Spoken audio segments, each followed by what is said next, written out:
قالوا ادع لنا ربك يبين لنا ما لونها قال إنه يقول إنها بقرة صفراء فاقع لونها تسر الناظرين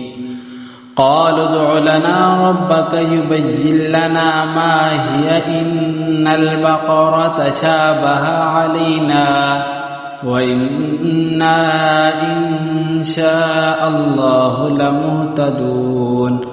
قال إنه يقول إنها بقرة لا ذلول تثير الأرض ولا تسقي الحرث مسلمة لا شية فيها قالوا الآن جئت بالحق فذبحوها وما كادوا يفعلون